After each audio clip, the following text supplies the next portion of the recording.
My back hurts, so we're setting today. Welcome back to my F1 diary.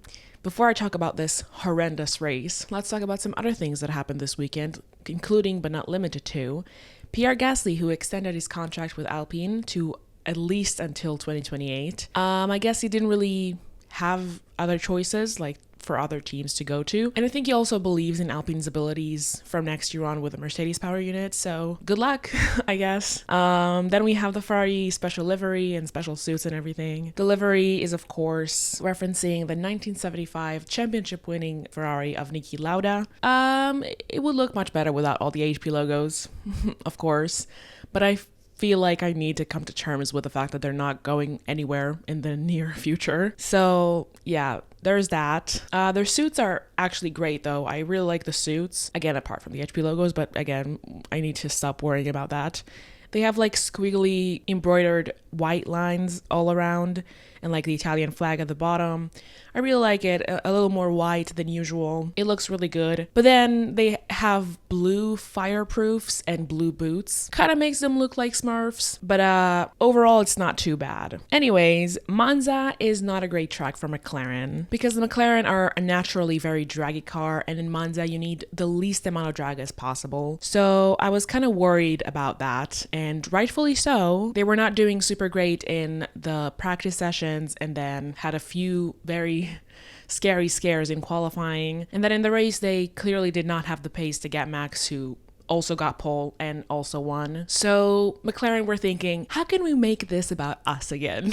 And gave us, for the second time in a row, a controversial Italian Grand Prix. Because you see, after the first 10 laps, which were the only good part of this race, where we had battles between Lando and Max for the lead and Charles and Oscar for P3, the order settled with Max in front, Lando in P2, and Oscar in P3, which is also the exact same as the starting grid. And it was going to stay that way without any outside intervention like a safety car, virtual safety car, or a red flag, which never came. So after waiting for one with no avail, they all accepted their fates and pitted. McLaren pit Oscar first to ensure that Charles doesn't undercut him and promise Lando that this is not going to be an undercut from Oscar. So Oscar comes in, does a 1.9 pit stop. Maybe, actually, I don't know if it's faster or not than the ones they did in Hungary. I'll put it on the screen right here. So super fast pit stop, great.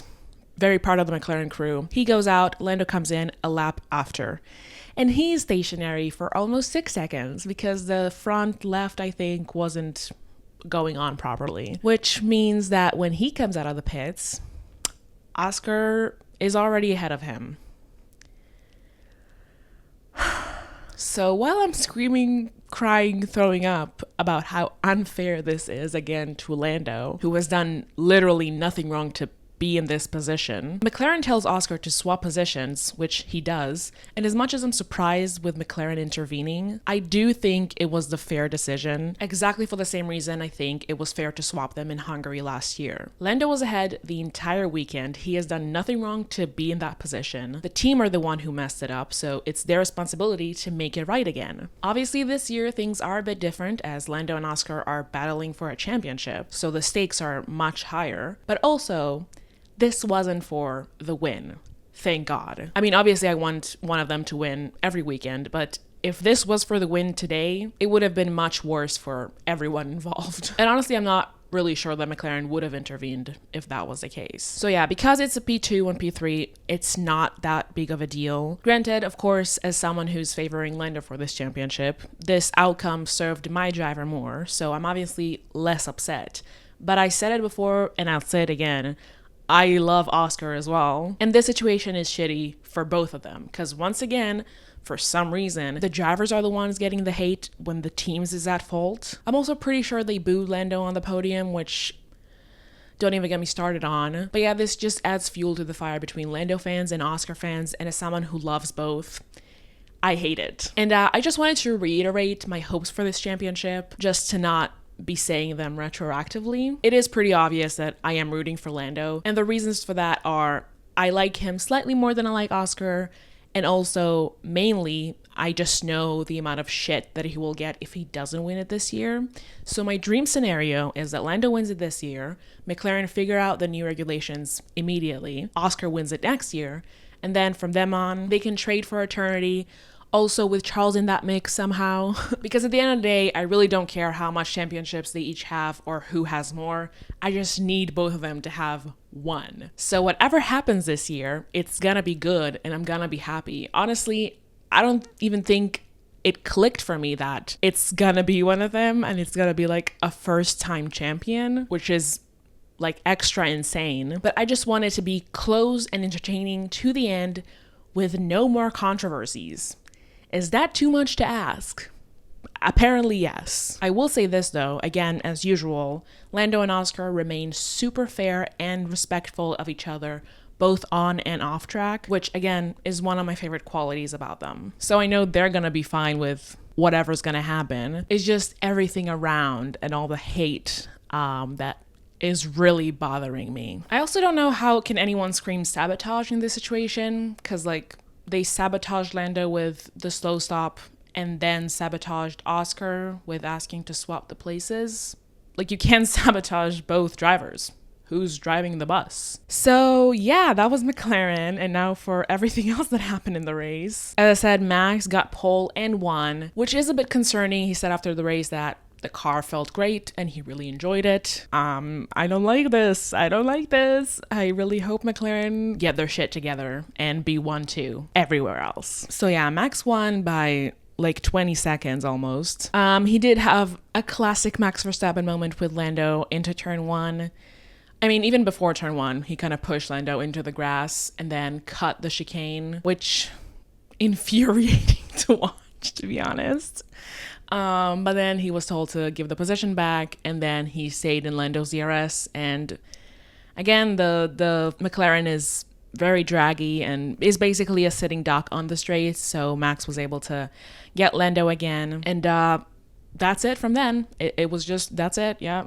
Very boring. I went over the McLarens, but I want to touch on Oscar and Charles' battle at the start. They were more clean than Max, but they did have a few exchanges, which was very exciting. The Ferraris, completely opposite to the McLarens, are very fast on the straight, have little to no drag on their car. But in the corners, they're very, very slow because they have no downforce. So it's a very weird balance, which is exactly the opposite of the balance that McLaren have, being slower on the straights and very fast in the corners because of the amount of downforce that they have. So it was a interesting battle, but once Oscar cleared Charles for like the second time, it was over. In terms of the Ferrari in general, I had higher hopes for them this weekend. They're obviously usually good in Monza, Charles specifically, and they looked really good in earlier stages of the weekend, like in practice and some parts of quali, but they didn't really capitalize on any of it, I guess. Lewis had a 5-place grid penalty from the Dutch Grand Prix for failing to slow under yellow flags before the race. It was a weird situation, but he had a 5 grid place penalty for Monza. So no matter where he qualified, it probably wasn't gonna be a win for him. Maybe a podium, but he didn't manage. He qualified P5, so that meant he started in P10. And in Q3, I was kind of surprised they didn't use Lewis to give Charles a tow, to give Charles the opportunity to be on pole. But yeah, they didn't do it, so I don't know. Lewis did, though, had a good race, all things considered. He started in P10, as I said, and climbed all the way up to P6. He seems more at ease with the car nowadays, so maybe he's getting somewhere with it. It's really unclear to me. So, yeah. George, as always, not really connected to anyone, qualified P5 and stayed P5 in the race. Williams kind of had a kind of disappointing race because they did get points at the end of it, but not maybe as much as they could have and obviously wanted to. They looked really fast in practice, but in qualifying, I don't know what happened, couldn't get into Q3, qualified, I think 13th and 14th. Yes, that's exactly right. And then in the race, they were actually doing pretty well, but then Carlos got into collision with Ollie and finished P11. And Alex, honestly, I'm not sure how, but he finished P7. So again, not as disappointing as it was, but I think they could have done a lot better if they would have gotten into Q3. So still things left on the table, I feel, but I'll take it.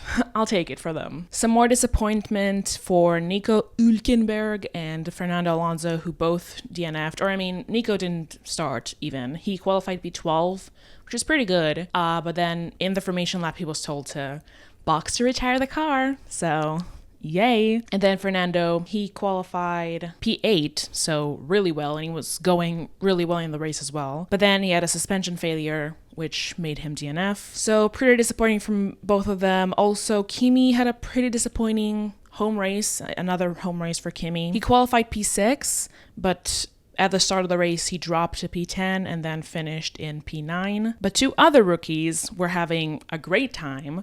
Gabriel Bortoleto, who had a really impressive weekend. He qualified P7 and finished P8, which is, I mean, incredible. And even more impressive is Isaac Hadjar, who for the first time in his career got out in Q1, which is kind of sad. But then he started from the pit lane and managed to drive all the way up to P10. What? Crazy. And yeah, honestly, there's not much more to say. It was a pretty boring race again after those first 10 laps. And there was little to no tire degradation, which made it even more boring because there's no tire delta to anyone and people could just go long for however long they wanted to. So yeah, just another boring aspect of this race, which I really want to forget about. So let's go ahead and do that. And until the next time, enjoy these memes. Bye!